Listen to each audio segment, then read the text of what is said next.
चलपुर। मैं एन के रामडे के जवाहर नवोदय विद्यालय सेगांव। आज मैं आपके सामने एक अच्छी कविता है जो आत्मपरिचय नाम की कविता दी गई है, जो 12वीं 12th क्लास के लिए तैयार CBSE बोर्ड ने तैयार की है। अभी ये आत्मपरिचय इनके जो कवि है हरिवंश राय बच्चन है। हरिवंश राय बच्चन ये हालाहालवादी कवि के तौर पर काफ़ी मात्रा में मशहूर है। उन्होंने मधुकलश, मधुबाला, मधुशाला इन काव्य रचनाओं का सृजन किया है, लिखी है उन्होंने। साथ ही अगर उनका थोड़ा सा जीवन परिचय अगर हम देना चाहते हैं तो 1907 में उनका जन्म इलाहाबाद में हुआ था। कुछ साल बाद उन्हें हिंदी साहित्य में भी काफ़ी मात्रा में सेवा की है।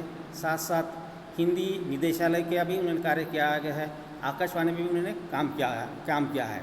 अब हम उनकी जो कविता है आत्मपरिचय है, उस आत्मपरिचय के कवि के बारे में थोड़ा सा क्या उद्देश्य क्या है कवि के। अभी ये आत्मपरिचय यानी स्व द्वारा लिखी गई कविता कहेंगे हम लोग। खुद का परिचय देना है, मैं क्या हूँ, स्वयं क्या हूँ, निज क्या हूँ। तो उनके कुछ कविता के जो आत्मपरिचय इस कविता के कुछ सामान्य उद्देश्य है, उस सामान्य उद्देश्य के बारे में थोड़ी सी अल्प सी चर्चा करूँगा। अपने प्रेम को खुले शब्दों में स्वीकार करना। दूसरी उसकी सामान्य विशेषता ये दी है, अपने परिजनों और परिवारों से गहन प्रेम रखना। तीसरा उनका सामान्य उद्देश्य है, कवि प्रेम को संसार को सबसे मूल्यवान भावना मानता है। अभी उनके विशेष तौर पर ये मुझे हमारे मन में जो विचार है, स्वयं के विचार है, वह दूसरे को देने के लिए उन्होंने किस तरह से अपने उद्देश्य है, उस उद्देश्य सामान्य उद्देश्य का परिचय दिया है। उनके जो कुछ विशिष्ट उद्देश्य भी उन्होंने दिए हैं उस कविता के माध्यम से। अपने प्रिय को मधुर यादों में मस्त होकर सुख दुख में मस्त रहना है। अब अगर जीवन में तो सुख और दुख भी है, लेकिन मधुर यादों में, अपने प्रिय के मधुर यादों में मस्त होकर सुख दुख में मस्त रहना, ये उनकी विशिष्ट उद्देश्य है। दूसरा, संसार में रहकर भी अपने उचित वैराग्य या दूरी बनाए रखना है। अगर संसार में तो उतार चढ़ाव है ही, सुख दुख भी है, लेकिन संसार यानी जीवन क्रम चलाते हुए, जीवन जीते हुए संसार में रहकर भी हमें उचित वैराग्य, कुछ कमियां हैं, उस वैराग्य के तात्पर्य कमियां हैं। हमारा थोड़ा सा जो लालच है हमारी, उस लालच को कुछ लालच है, मोह है, माया है, उसको कुछ हद तक कम करना है। इसी वजह से उन्होंने कहा है उचित वैराग्य या दूरी बनाए रखना है जीवन में। श्रृंगार रस के वियोग पक्ष की मार्मिक अभिव्यक्ति उन्होंने इस कविता के माध्यम से की है। अब हम देखते हैं क्या उनकी जो आत्मपरिचय इस कविता में वो खुद क्या करना चाहता है। देखो, मैं जगत जीवन का भार लिए फिरता हूँ, फिर भी जीवन में प्यार लिए फिरता हूँ। कर दिया किसी ने झंकृत जिसको छूकर, मैं सांसों के दो तार ले फिरता हूँ, मैं सांसों के दो तार ले फिरता हूँ। तो यही चाह रहा है कि जगत जीवन का संसार में आने वाली जो समस्या है, जीवन जीते हुए आने वाली समस्या है, उसके बारे में क्या कहा कि जीवन है तो सुख है, जीवन है तो दुख है। अगर दुख आने के बाद भी हम किस तरह से हताश निराश न होते हुए भी किस तरह से जीना चाहिए और दूसरे को क्या देना चाहिए। फिर इस आत्मपरिचय कविता में क्या, मैं कितना दुखी हूँ लेकिन मैं दूसरों को क्या दे रहा हूँ। यानी जग जीवन का भार ले फिरता हूँ, फिर भी जीवन में प्यार ले फिरता हूँ। प्यार में विशेष तौर ये पूरी कविता है प्यार और श्रृंगार रस से परिपूर्ण है। फिर भी जीवन में प्यार ले फिरता हूँ। कर दिया किसी ने झंकृत जिसको छूकर, अभी झंकृत करना है, झंकृत करने का छूना है, छेड़ना है। इन्हीं बात छेड़ने के बाद कहा गया है दो जीवन है, सांसों के दो तार ले फिरता हूँ। किस तरह से उन्होंने झंकृत करना, जीवन को झंकृत करने के लिए बात कही गई। जिस तरह से जीवन है, जीवन में सुख दुख आता रहता है, उसी तरह से वीणा में भी तार है। जब तक वीणा के दो तारों को हम छेड़ेंगे नहीं है, तब तक उसमें ध्वनियाँ नहीं निकलती। जीवन में भी उसी तरह से उन्हें परिचय दिया गया है कि जीवन में सुख है, जीवन में दुख है। उस जीवन के सुखों में भी उसी तरह से और दुखों में भी उस तरह से समतावादी विचारधारा से, सम विचारधारा में किस तरह से आपने आगे बढ़ना है। अभी इसमें थोड़ा सा हम उसके जो प्रश्न है या उसके शब्द के बारे में थोड़ी सी अल्प सी चर्चा करते हैं। जगत जीवन, सांसारिक जीवन की समस्या क्या होती है, उस तरह से झंकृत करना है, झंकार की ध्वनि है। छूकर यानी जागरूक करना है, सचेत करना है। जब तक हम वीणा को झंकृत नहीं करेंगे, तार को छेड़ेंगे नहीं है, तब तक उसका आवाज़ है, ध्वनियाँ नहीं निकल पाती है। तो उसे दो सांसों के दो तार, जीने के लिए सांस लेना बहुत ज़रूरी है। जग का भार लिए ढोना है और जग का ध्यान भी करना है। ये विरोधाभास भी, जग में भार तो ढोना ही है, लेकिन जग का ध्यान भी नहीं करना है। ये विरोधाभासी शब्द का भी प्रयोग कभी किया गया है। जग जीवन में, अभी जीवन में जो जग में है उसमें जग जीवन, जो जग ये 3 शब्द का प्रयोग किया गया है। इसमें अनुप्रास अलंकार का भी प्रयोग किया गया है। क्या सुंदर इस छंद में, इस चौपाई में, पूरे छंद में सुंदर बिंबों का प्रयोग किया गया है। उदाहरण के तौर पर वीणा के तारों को झंकृत करना है, ध्वनि, ये बिंब को श्राव्य बिंब, श्रव्य बिंब का भी यहाँ प्रयोग किया गया है। पूरी तरह से आत्मशैली है, आत्मशैली में अपनी बात कहने कवि ने कही है। अभी इस कविता, इस जो 4 चौपाई है, वो चौपाई के आधार पर कुछ प्रश्न बच्चे छात्रों के लिए पूछना उचित समझता हूँ मैं। ये जो कविता है, पद्यांश है, इसके कवि और कवि का नाम लिखिए। दूसरा दिया है जग जीवन के बाहर में कवि क्या आशय व्यक्त करता है। तीसरा प्रश्न फिर भी के द्वारा कवि क्या कहना चाहता है। चौथा प्रश्न है कवि की मनोदशा पर टिप्पणी कीजिए। कवि क्या चाहता है इस कविता के माध्यम से, कवि किस लिए अधीर है। अभी उसका जो दूसरी चौपाई है, उस दूसरी चौपाई के बारे में आप थोड़ा सा अल्पविधान कर देना चाहता हूँ। मैं स्नेह सुरा का पान क्या करता हूँ, मैं कभी न जग का ध्यान क्या करता हूँ। जग पूछ रहा है जिनको जो जग की गाते, मैं अपने मन का गान क्या करता हूँ, मैं अपने मन का गान क्या करता हूँ। उसके थोड़े थोड़े शब्द दिए गए हैं, थोड़ा शब्द के बारे में चर्चा करेंगे। स्नेह सुरा प्रेम रूपी मदिरा है, पान करना यानी पीना है। जग की गाते सांसारिक विषय वासनाओं से लिप्त रहना है। स्नेह सुरा इस शब्द में रूपक अलंकार का भी प्रयोग किया गया है। कवि के व्यक्तित्व के रूप को साक्षार होता है। यहाँ कवि को जो विशेषता दी है, एक शब्द भी दिए गए हैं और विशेषता कवि के व्यक्तित्व के एक रूप का साक्षात्कार होता है।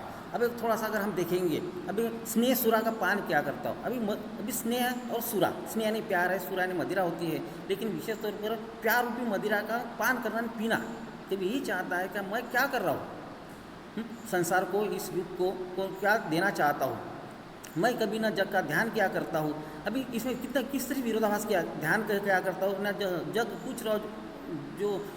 पूछ रहा उनको जो जग की गाते, मैं अपने मन का गान क्या करता हूँ, मैं अपने मन का गान क्या करता हूँ। कभी यही चाहता है। कभी कविता के आधार पर कभी हृदय की विशेषता का प्रकाश डालिए। कभी क्या स्नेह सुरा से क्या आशय है, कभी जग का ध्यान क्यों नहीं करना चाहता है। चौथा प्रश्न दिया गया है जग किसको पूछता है। कभी अपनी कविताओं को कौन से भाव, कभी अपनी कविताओं में कौन सा भाव व्यक्त करता है। अभी उसके थोड़ा अगर हम देखेंगे कविता की इस पंक्ति के आधार पर, स्नेह सुरा का पान क्या करता हूँ, मैं कभी न जग का ध्यान क्या करता हूँ। अभी कभी मैं जग का ध्यान करना था तो तात्पर्य है एक थोड़ा सा उसके बारे में सोचना है, मनन चिंतन करना है। जग पूछ रहा उनको जग की गाते, इस संसार कैसा है। जग, संसार का तात्पर्य जग कहने वाले लोग, जन समुदाय है, हमारा समाज है, वो पूछ रहा है, क्या पूछ रहा है कि ये संसार किस तरह से है। संसार दुखों के अभाव में घिरा हुआ है और कभी यही चाहता है क्या दुख होते हुए मैं स्नेह रूपी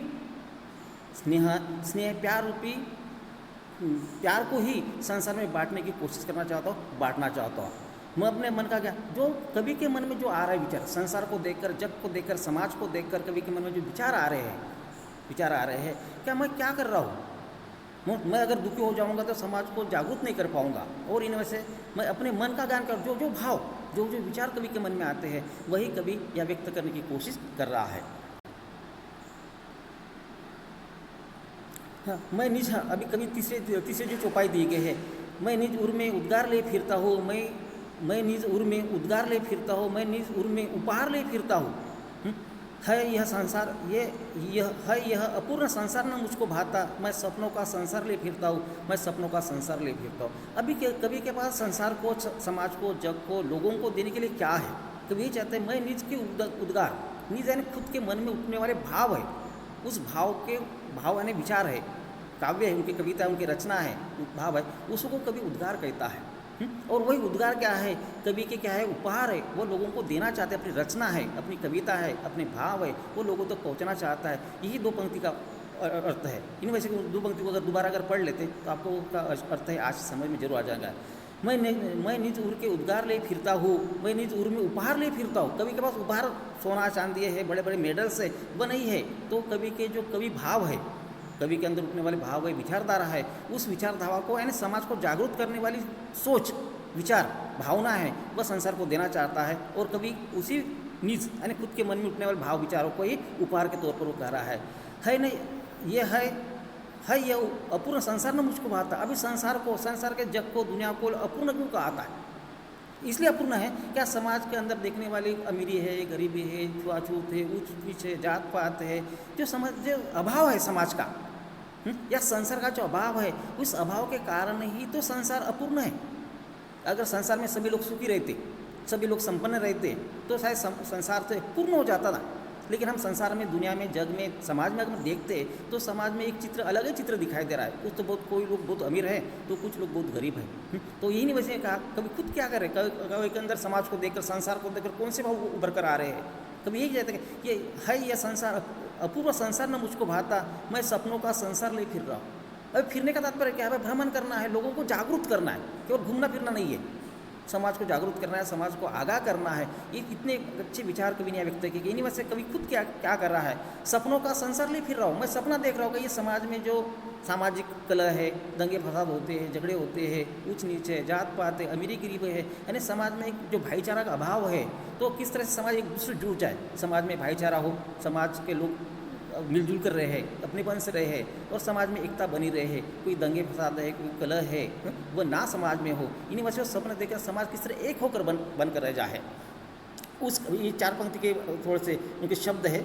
देखो, निज यानी अपना है, ऊर यानी हृदय होता है, उद्गार यानी भाव की अभिव्यक्ति है। कवि के अंदर जो भाव उठते हैं, उस भाव को व्यक्त करने के लिए कवि करा है। उपार यानी भेंट है, अपूर्ण यानी अभावग्रस्त, न भाता न अच्छा लगना। अभी कवि के उस 4 पंक्ति के बारे में क्या विशेषताएं दी गई है, कवि अपने हृदय के भाव को वाणी में व्यक्त कर देना चाहता है। दूसरी उसकी विशेषता कवि 4 पंक्ति के बारे में, संसार के अभाव में चिंतित कवि उसे पूर्णता प्रदान करना चाहता है। भाई संसार सही में, अगर इन 4 पंक्ति का इन्हीं वजह से कवि क्या चाहता है, कभी यही चाहता है ना, ये अपूर्ण संसार न मुझको भाता, मैं सपनों का संसार ले फिर रहा हूँ। इन वजह से उसके जो विशेष दिए गए 4 पंक्ति की विशेषता ये दी गई है, संसार के अभाव से चिंतित कभी उसे पूर्णता प्रदान करना चाहता है। तीसरी विशेषता है, कवि द्वारा संसार को दिया गया उपहार है। तो सही में अगर जो कवि होते हैं, लेखक होते हैं, उनके उपहार क्या है, उनकी भेंट वस्तु क्या है, उनकी रचनाएं होती है ना। तो कवि की जो रचना है वह उपहार के तौर पर समाज को देना चाहते हैं, भेंट वस्तु के तौर पर देना चाहते हैं। सुंदर बिंबों का भी यहाँ प्रयोग किया गया है। अब इसके 4 चौपाई के आधार पर कुछ प्रश्न मैं पूछना चाहता हूँ विद्यार्थियों को। कवि किस हेतु भटक रहा है? दूसरा प्रश्न है, कवि के मन की दशा पर प्रकाश डालिए। कवि उर का उपहार और उद्गार क्या, कवि के उर का उद्गार उपहार क्या है? कवि संसार को अपूर्ण क्यों कहता है? सपनों, 5वां प्रश्न है, सपनों के संसार में कवि का क्या आशय है? अभी चौथी उनकी जो पंक्तियाँ है, मैं जला हृदय में अग्नि दाह करता हूँ, सुख दुख दोनों में मस्त रहा करता हूँ, भव सागर तरने को नाव बनाए, मैं भव मौजे में मस्त रहा करता हूँ। अभी सही में कवि के अंदर एक आग जल रही है, मैं जला हृदय में अग्नि दाह करता हूँ। इस संसार को देखकर कवि के अंदर एक आग जलती है, क्रोध आता है, गुस्सा आ जाता है कवि के अंदर। कवि चाहता है कि मैं जला, अग्निदाह करता हूँ। अभी ज्वाला है, अग्नि के एक क्रोध है, अग्निरूपी क्रोध उनके मन में, हृदय में जागृत हो रहा है। हृदय में तो आग लगती नहीं, लेकिन कहने का तात्पर्य दिया गया क्या हृदय बेचैन उठता है, विवल उठता है हृदय उनका। ये जानकर दे, मैं जला हृदय में अग्निदाह करता हूँ, सुख दुख दोनों में अवस्था रहा करता हूँ। अभी क्या करूँ मैं? क्योंकि सुख और दोनों में एक समतावादी विचार में, सुख होने के बाद उछलता नहीं हूँ और दुख होने के बाद मैं रोता नहीं हूँ, मस्त रहता हूँ, मग्न रहता हूँ, मस्त रहता हूँ। हाँ, जग भव सागर तरने को नाव बनाए, मैं भव मौजे पर। अभी एक भव सागर का तात्पर्य रूपकलंकार का प्रयोग किया गया है। भव सागर का तात्पर्य जीवन रूपी संसार है। इस जीवन रूपी संसार में सुख दुख दोनों आते रहते हैं, लेकिन अगर दुख में उछलना, सुख में उछलना और दुख में ज़्यादा रोना, दुखी होना, ये कवि को पसंद नहीं। ताकि सुख दुख जीवन में आते रहते हैं, जाते रहते हैं, और कभी एक दोनों स्थिर भी नहीं रहते। दोनों में एक थोड़ा सा अपना मन की जो दशा है, मन का विचार है, उसको स्थिर रखते हुए हमें अपने जीवन को आगे चलाना पड़ता है। और इन्हीं जैसे कहा गया है कि जीवन हमारे भव सागर है, जीवन नया है, उस भव सागर की जो मौज मस्ती करते हुए खुशियों से अपने जीवन को आगे बढ़ाना है। इन्हीं वजह से जगह सागर तरने को नाव बनाया है। जैसे सागर को तरने के लिए नाव से ही सागर को पार किया जा सकता है। इसी वजह से हम इस मौज, अगर भव यानी संसार है, संसार रूपी जीवन जीते हुए मौज और मस्ती में मौज करते हुए हमें आगे जीवन जीना है। इसके जो शब्दार्थ भी दिए गए हैं, मग्न रहना, प्रसन्न रहना, खुश रहना है। भव यानी संसार है, तरना यानी उद्धार करना, पार करना है। मौज यानी लहरें है, सागर के ऊपर जिस लहरें आ जाती है उस तरह से आनंदित होकर सागर नाचता कूदता है लहरों के माध्यम से। इसी तरह से हमें जीवन में भी मौज मस्ती से, आनंद से, खुशी से अपने जीवन को तरना है, पार करना है, उद्धार करना है उसको जीवन का। भव सागर और भव मौजों में रूपक अलंकार का भी प्रयोग किया गया है। भव मौजों में एक प्रतीकात्मक उसी विशेषण दिए गए हैं। बिंब का सुंदर भी प्रयोग किया गया है। उसी के आधार पर कुछ प्रश्न है, उस प्रश्न मैं आपको पूछना चाहता हूँ। कवि की मनोदशा पर प्रकाश डालिए। कवि अपने हृदय में अग्नि जलाकर क्यों दाह करता है? भव सागर को तरने के लिए नाव बनाने से क्या आशय है? चौथा प्रश्न, भव मौजे से क्या आशय है? पांचवा प्रश्न है, कवि सुख दुख में कैसे मस्त रह पाता है? उसके बाद आगे कविता बहुत बड़ी है। आगे की जो कविता है वह कल के लेसन में, कल के पाठ में, कल मैं आपको दोबारा सुनाऊंगा। धन्यवाद।